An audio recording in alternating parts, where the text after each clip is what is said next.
কিভাবে বিচার নয়, পরিকল্পনা মাফিক ঠান্ডা মাথায় এই নেতৃবৃন্দকে খুন করতে হবে তার ছক বিচার বিভাগ এবং সরকার মিলে তৈরি করেছিলেন। এর পাশাপাশি এমন পরিবেশ বাংলাদেশে সৃষ্টি করা হয়েছিল যে এই পরিবেশে অন্যায়ের বিরুদ্ধে প্রতিবাদ করার সামান্য কোনো সুযোগ রাখা হয়নি। আপনারা দেখেছেন একটা রায় হয়েছে, বাস্তবায়ন হয়েছে। যাকে খুন করা হয়েছে বিচারিক আদালতের মাধ্যমে তিনি তো আল্লাহর দরবারে চলে গেলেন, কিন্তু পাশাপাশি একই সময়ে পরিবারের সদস্যদের উপর নির্মম কষাঘাত এবং অত্যাচার করা হয়েছে। আমাদের সম্মানিত ভাই এবং নেতা জনাব আব্দুল কাদের মোল্লা যেদিন যে রাতে তার ফাঁসি জোর করে কার্যকর করা হলো, সেই রাতে তার বাসায় হামলা করা হলো, তার পরিবারের সদস্যদেরকে নাজেহাল করে শারীরিকভাবে কষ্ট দিয়ে তারপরে তাদেরকে জেলে পুরে দেওয়া হলো। একটা পরিবার ছিন্ন ভিন্ন হয়ে গিয়েছে, কোথায় কে গিয়েছে দেশে বিদেশে হিসাব পাওয়া কঠিন, এরকম অবস্থা। আজকে যার রায় হলো তার একটা মেয়ে ছাড়া দেশে আর কেউ নেই। ছেলেটাও দেশ থেকে চলে যেতে বাধ্য হয়েছে। মাঝখানে একবার হিম্মত করে এসেছিল, ভয়ঙ্কর চাপ তার উপর তৈরি হওয়ার কারণে আমরাই বলেছি বাবা তুই চলে যা। স্কাইপ কেলেঙ্কারির ঘটনা গোটা বিশ্বে নিন্দিত হয়েছে, তিরস্কৃত হয়েছে। গোটা বিচার প্রক্রিয়ার সময় দুইটা টর্চার সেল গড়ে তোলা হয়েছিল। একটার নাম দেওয়া ছিল সেফ হোম, আরেকটার নাম দেওয়া হয়েছিল সেফ হাউস। সেফ হোমে ভিকটিম নেতৃবৃন্দকে নিয়ে নাজেহাল করা হতো। সেখানে জিজ্ঞাসাবাদের উচ্চ আদালতের ডিরেকশনও ফলো করা হয়নি, লঙ্ঘন করা হয়েছে। নির্গুম রেখে ঘন্টার পর ঘন্টা, দিনের পর দিন তাদের উপর অত্যাচার চালানো হয়েছে। আমরা তখন নীরবে সহ্য করেছি, সঙ্গত অবস্থান থেকে প্রতিবাদ জানানোর চেষ্টা করেছি। চোখের পানি দিয়ে আল্লাহ তাআলাকে বলেছি, হে আল্লাহ, ইন্নাকা আলা কুল্লি শাইইন কাদির, তুমি সকল কিছুর উপর ক্ষমতাবান, হে মাবুদ, তোমার ক্ষমতার আশ্রয় আমরা নিচ্ছি। সম্মানিত ভাইয়েরা, সেফ হোমে নির্যাতনের পাশাপাশি মিথ্যা সাক্ষী দেওয়ার জন্য লোকদেরকে ধরে এনে সেফ হাউসে রাখা হতো, যাত্রাবাড়ির একটা ঠিকানায়। এই সব কিছু তখনকার মিডিয়ায় উঠে এসেছে। সারা বিশ্বের মানবাধিকার সংগঠন, বিবেকবান রাষ্ট্রনায়ক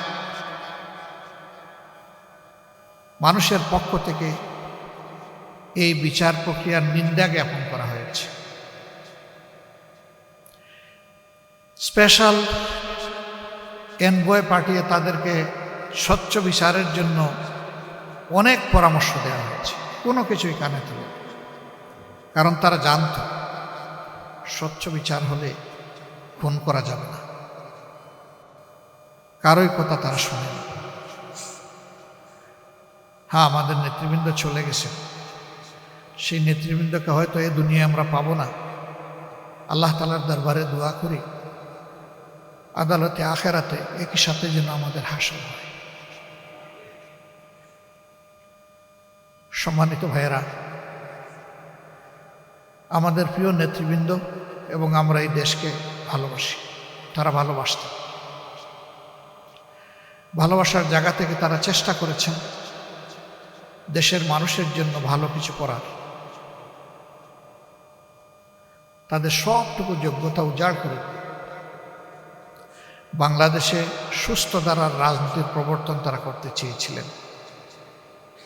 শুধু বিরোধী অবস্থানে রাজপথে নয়, সরকারের ক্ষুদ্র অংশ হওয়ার পরেও সেখানেও গিয়ে তারা চেষ্টা করেছেন সরকার ব্যবস্থাপনাকে ভালো করা যায় কিনা। 2 জন মন্ত্রীর 3টা মন্ত্রণালয়, আপনারাই সাক্ষী।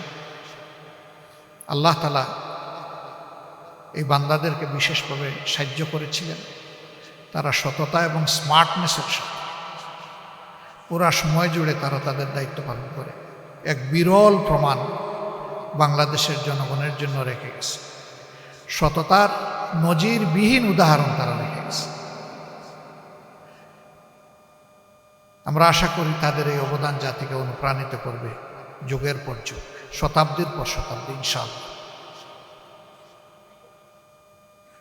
সম্মানিত ভাইয়েরা, আদালত পরিচালনা করতে গিয়ে কি হয়েছে আপনারা দেখেছেন। আদালত প্রাঙ্গণ থেকে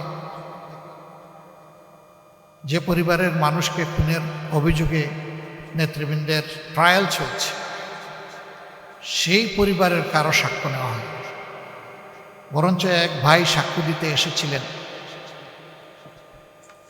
ইসাব আলীর ভাই সুতরঞ্জন বালি।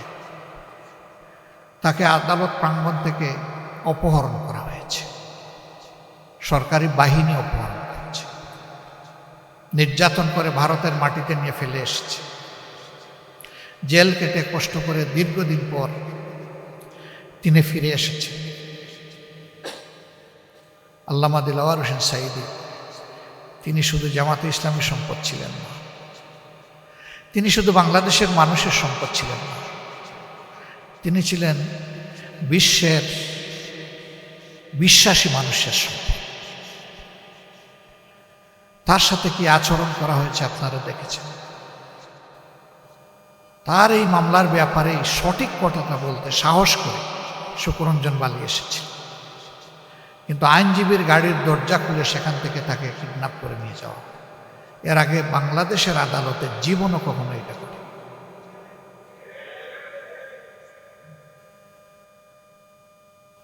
পাতানো ট্রায়ালের খবর মিডিয়া এসেছে, আপনারা দেখেছেন। বিচারক বলছেন আপনি খাড়ায় যাবেন, আমি বসায় দিব, জনগণ বুঝবে আমাদের মাঝে কোনো বোঝাপড়া নাই। অ্যাপিলিয়েট ডিভিশনে হিয়ারিং হয়েছে, প্রধান বিচারপতি সরকার পক্ষের কুশলীকে বলছেন, যা কিছু বললেন তাতে তো মতিউর রহমান নিজামী সাহেবকে 1 মিনিটের জন্য, 1 দিনের জন্য শাস্তি দেওয়ার কোনো সুযোগ নেই। আমরা আশা করেছিলাম সত্য কথাটা খোলা কোর্টে বলার পরে অন্তত তার কথার মর্যাদা তিনি রাখবেন, কিন্তু না, ওই যে আগে ছক্কাটা বিদেশ থেকে সাপ্লাই দেওয়া রায়ের ভিত্তিতে ঠিক একই পরিণতির দিকে তাকেও ঠেলে দেওয়া হলো। আমরা মাবুদের শুকরিয়া আদায় করি, আমাদের নেতৃবৃন্দের উপরে এই জুলুম করা হয়েছে। বহু কায়দা কানুনে তাদের মুখ থেকে জোর করে যা নয় তা স্বীকার করানোর চেষ্টা করা হয়েছে, এমনকি রায় বাস্তবায়নের আগেও ষড়যন্ত্র করা হয়েছে, কিন্তু না, তারা ছিলেন স্থির চিত্ত, তারা ছিলেন ইমানের বলে বলিয়ান, তারা ছিলেন সত্যের উপর প্রতিষ্ঠিত। এই জন্যে মহান আল্লাহর উপর ভরসা করে ফাঁসির তক্তার উপরে গিয়ে দাঁড়িয়েছেন, কিন্তু অন্যায়ের কাছে মাথা নত করেন। তারা আমাদেরকে শিখিয়ে গেছেন, হে মর্যাদামান জাতি, সত্যের উপর অবিচল থাকলে ফাঁসি কোনো বিষয় নয়। মৃত্যু একবারই হবে, কিন্তু অপমানজনক মৃত্যু নয়, মৃত্যুটা হোক বীরের মতো। তাদের মৃত্যু ছিল বীরোচিত মৃত্যু। আল্লাহ তাআলা তাদের সমস্ত জীবনের সমস্ত নেক খেদমতকে কবুল করে বারাকা দিয়ে পরিপূর্ণ করে দিন। আমরা অনুপ্রাণিত হই তাদের শেষ সময়টুকু যাই জাতিকে দিয়ে গিয়েছেন তার থেকে। সম্মানিত ভাইয়েরা, এই মামলা পরিচালনা করতে গিয়ে ইন্টারন্যাশনাল কাস্টমারি যে ল আছে তাও ফলো করা হয়নি, আবার ডোমেস্টিক কাস্টমারি যে ল আছে এটাও ফলো করা হয়নি। সাক্ষ্য আইনকে বেমালুম দলিতমতিত করা হয়েছে। আমাদের দেশে এভিডেন্স ল যেটা আছে এটা মোটেই ফলো করা হয়। সেদিন সংবিধান কোনো বিষয়ই ছিল না, আইন কোনো বিষয়ই ছিল না। যাদের ইশারায় তারা এই কোর্ট পরিচালনা করতেন তাদের ইচ্ছেই ছিল আইন, সেটা বৈধ হোক অথবা অবৈধ হোক।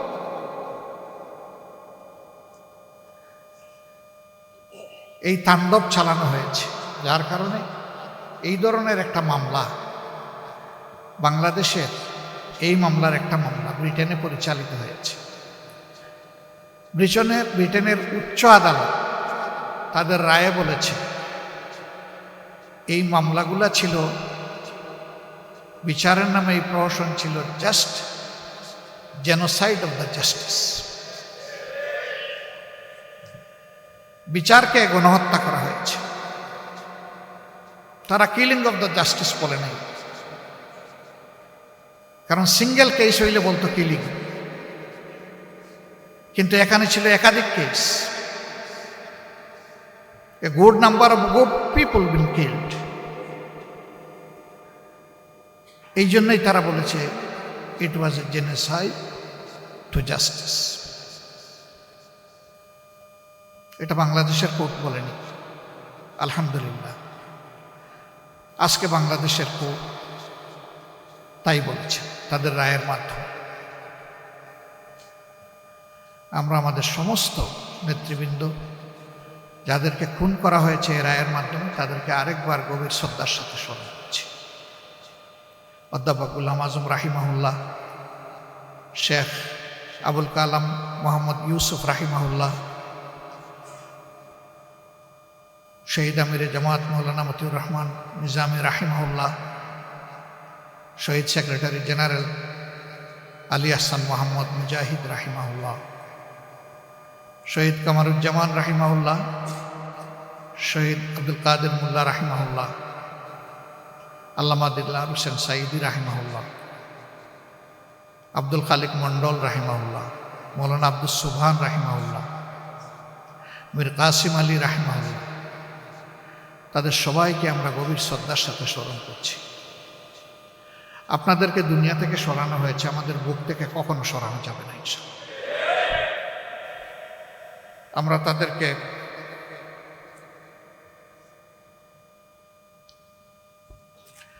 আমরা তাদেরকে আমাদের কর্মের মাধ্যমে স্মরণ করবো ইনশাআল্লাহ। আল্লাহ তাআলার কাছে দোয়া করি তাদের রেখে যাওয়া আমানত আল্লাহ যেন আমাদেরকে বহন করার তৌফিক দান। ব্রিটেনের আদালত বলেছে জেনোসাইড টু দ্য জাস্টিস, আর আজকে আমাদের আদালত বলেছে আপিল বিভাগ মিসক্যারিয়েজ অফ দ্য জাস্টিস, ন্যায়ভ্রষ্ট রায়, অন্যায় রায়। দোয়া করি, বড় দোয়া করেছি। শেষবার যখন জেলে ছিলাম, জেলে এমনিই পানি আসে চোখের, যারা গিয়েছেন এই অভিজ্ঞতা সবার আছে। শেষ দাগে অনেকগুলা দোয়া করতাম, এর মাঝে একটা দোয়া ছিল, হে আল্লাহ, তোমার গোলাম এটিএম আজহারুল ইসলামকে তুমি বাঁচিয়ে রেখেছ, শেষমেশ তাকে দিয়ে সত্যটা প্রতিষ্ঠিত করে দিও। আল্লাহু আকবার। আল্লাহ তাআলা এই সত্যই প্রতিষ্ঠিত করেছেন। রব, এখন তোমার কাছে দোয়া করি, তুমি তোমার গোলামের হায়াত বৃদ্ধি করে দাও, তাকে সুস্থতার পূর্ণ নিয়ামত দান করো। এই ময়দানে ফিরে এসে তিনি যেন জাতিকে নেতৃত্ব দিতে পারে, তুমি তার জন্য তাকে কবুল করো। আমাদের প্রিয় জাতির কাছে আমাদের অনুরোধ, কষ্ট আমরা বুকে চেপে নিয়েছি, দেশকে ভালোবাসি,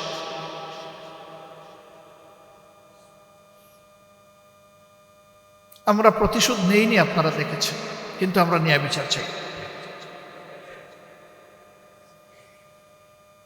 হ্যাঁ, এর রায়ের মধ্য দিয়ে এটা পরিষ্কার হয়ে গিয়েছে, এটা ছিল ইচ্ছাকৃত নেতৃত্ব গণহত্যা।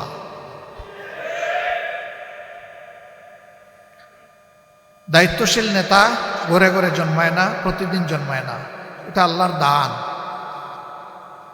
একটা দেশ এবং দলের নেতৃত্ব শূন্য করার মানেই হচ্ছে জনগণকে অন্ধকারের দিকে ঠেলে দেওয়া। মিডিয়ার বন্ধুরা, কষ্টের সময় আমাদের পাশে যারা ছিলেন, আমরা তাদের কাছে কৃতজ্ঞ। এই রায়ের মধ্যে দিয়ে আজকে প্রমাণিত হয়েছে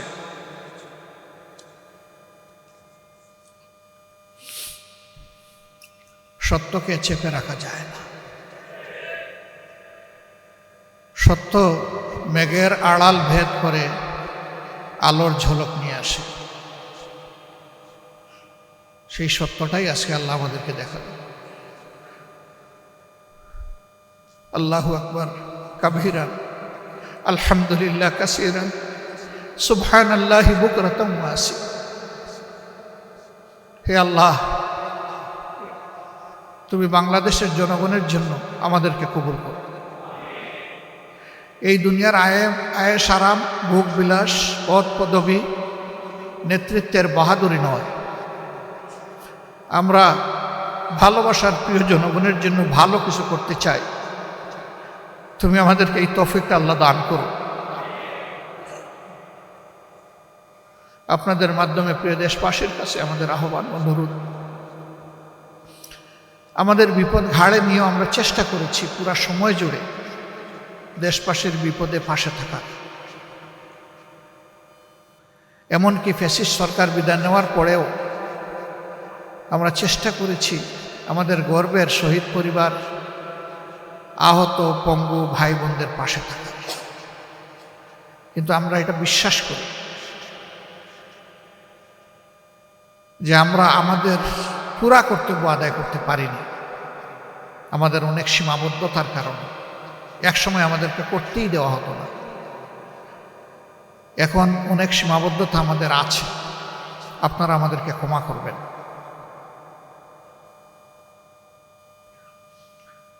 আমাদের কোনো আচরণে, কোনো পারফরমেন্সে আপনারা কষ্ট পেয়ে থাকলে আমাদেরকে ক্ষমা করে দেবেন। যখন যেভাবে হোক, মানুষ আমরা কেউ ভুলের ঊর্ধ্বে না। দল হিসাবে আমরা দাবি করি না যে আমরা ভুলের ঊর্ধ্বে। এই সংগঠনের প্রতিটি কর্মী, সহকর্মী কিংবা দলের দ্বারা যে যেখানে ক্ষতিগ্রস্ত হয়েছে, কষ্ট পেয়েছে, সবার কাছে কোনো শর্ত নাই, বিনা শর্তে মারছে, আপনারা আমাদেরকে ক্ষমা করে দেবেন।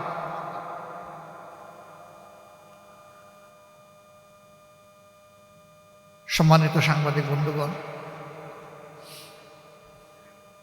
আপনাদের এত ব্যস্ততার মধ্যে আপনারা আজকে কোর্টে গিয়েছেন, এখানে এসেছেন, আর অনেক অ্যাসাইনমেন্ট আপনাদের আছে। রিয়েলি আমরা ইমপ্রেসড। আপনারা এসে আমাদেরকে দারুণ কৃতজ্ঞ করেছেন। আমাদের এই আবেদনগুলা, কথাগুলো খুব নয়, অভিমান নয়, আবেদনগুলো আপনারা প্রিয় দেশবাসীর কাছে মেহেরবানি করে পৌঁছে দেবেন। আল্লাহ জাতির সহায় হন। জাতির অনেকগুলা বার্নিং ইস্যু এখনো আনরিজলভড। এখানেও যেন সমস্ত রাজনৈতিক দলগুলো এবং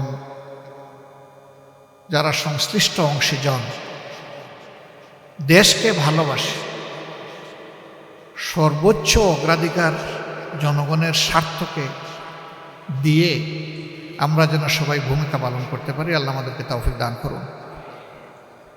আমরা কথা দিচ্ছি, মহান আল্লাহর একান্ত ইচ্ছায়, প্রিয় দেশবাসীর সমর্থন সহযোগিতায় যদি এই দেশের সেবা করার দায়িত্ব আমাদের উপরে আসে, আমরা ইনশাআল্লাহ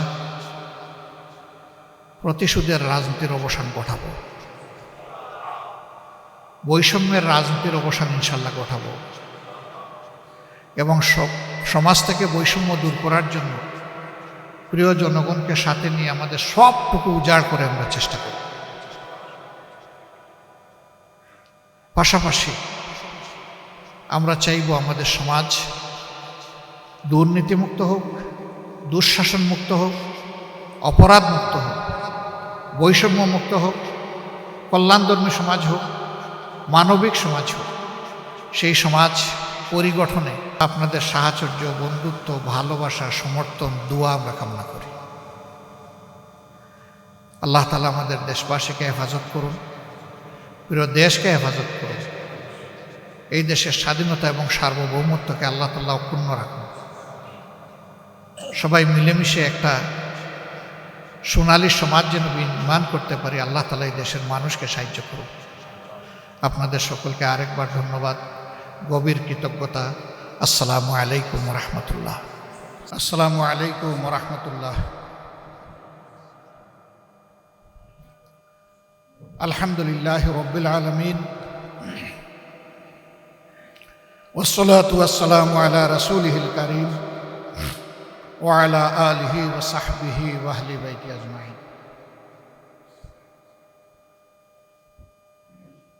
বাংলাদেশ জামায়াতে ইসলামীর উদ্যোগে আয়োজিত আজকের এই সাংবাদিক সম্মেলনে উপস্থিত বাংলাদেশ জামায়াতে ইসলামের সম্মানিত কেন্দ্রীয় নেতৃবৃন্দ, শহীদ পরিবারের গর্বিত সদস্যবৃন্দ, বিজ্ঞ আইনজীবীবৃন্দ, যে রায়কে কেন্দ্র করে আজকে আমাদের এই আয়োজন, আমাদের প্রিয় নেতা, প্রিয় ভাই, মজলুম জননেতা জনাব এটিএম আজহারুল ইসলামের সুযোগ্য সন্তান সুমন আজহার, সাংবাদিক বন্ধুগণ, সুধীমণ্ডলী, আমি আল্লাহ রাব্বুল আলামিনের অসংখ্য অসংখ্য শুকরিয়া আদায় করছি যে রাব্বুল আলামিন দীর্ঘদিন ধরে আমরা এমন একটি সুবিচারপূর্ণ রায়ের জন্য অপেক্ষা করছিলাম, সেই রায় দিয়ে আজকে আমাদেরকে তিনি আরও বেশি কৃতজ্ঞ এবং অলঙ্কৃত করেছেন। সেই মহান রবের দরবারে হৃদয়ের গভীর থেকে শুকরিয়া আদায় করছি, আলহামদুলিল্লাহ। প্রিয় সাংবাদিক বন্ধুগণ, আপনারা জানেন বাংলাদেশ জামায়াত ইসলামী বিগত শেখ হাসিনার স্বৈর শাসন আমলে ভয়ঙ্কর ধরনের জুলুমের শিকার হয়। জুলুম করে আমাদের বুক থেকে এক এক করে 11 জন শীর্ষ দায়িত্বশীল নেতাকে মিথ্যা মামলায় সাজানো পাঠানো আদালত এবং মিথ্যা সাক্ষীর মাধ্যমে কার্যত জুডিশিয়াল কিলিং করা হয়েছে।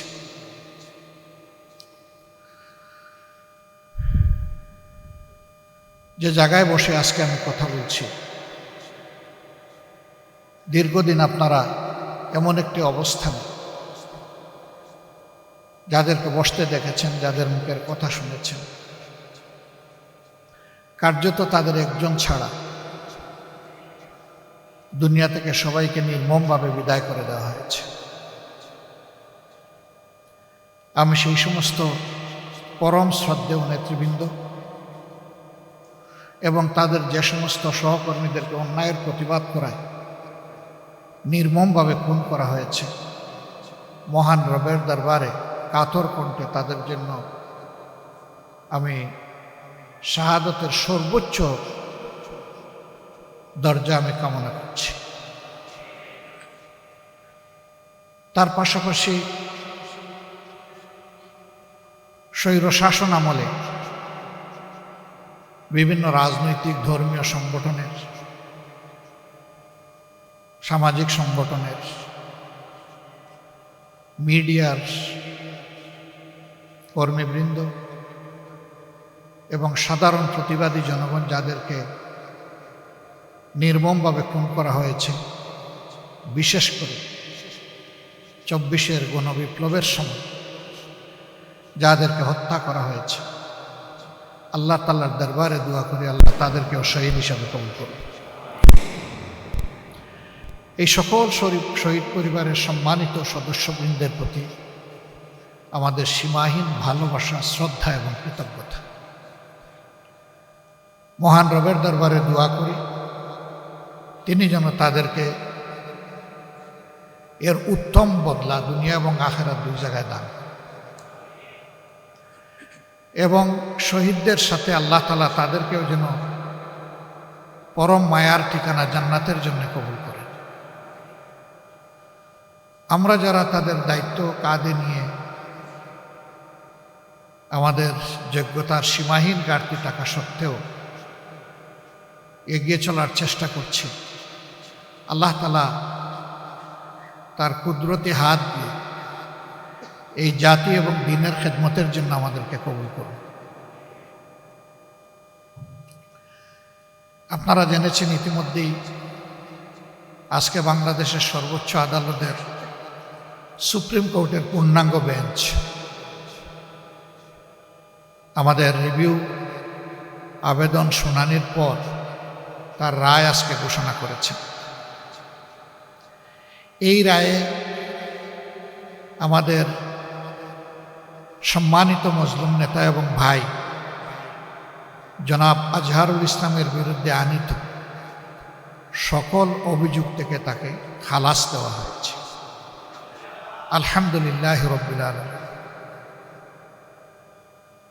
আজ বড় মনে পড়ে জাতির এই সংকট মুহূর্তে, কঠিন বাঁকে আমাদের মাথার তাজ এই সমস্ত নেতৃবৃন্দ যদি বেঁচে থাকতেন,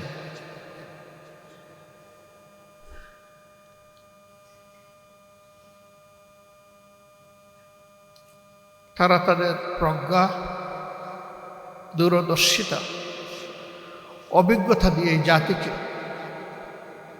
পথ দেখাতে পারতেন। ক্যাঙ্গারু কোর্ট এইভাবে এক একজন করে যাদেরকে বিদায় দিয়েছে, দুনিয়ার কেউ আর তাদেরকে আমাদের কাছে ফিরিয়ে দিতে পারবে না। কিন্তু তাদের স্মৃতি এবং কর্ম, তাদের পুরা অবদান এই জাতির জন্য, আল্লাহর দ্বীনের জন্য অম্লান থাকবে এবং বারবার ফিরে আসবে ইনশাআল্লাহ। তারা বেঁচে থাকলে এই জাতিকে সততা, দক্ষতার সাথে সেবা দিতেন এবং রাজনীতিতে অনেক গুণগত পরিবর্তন আসত।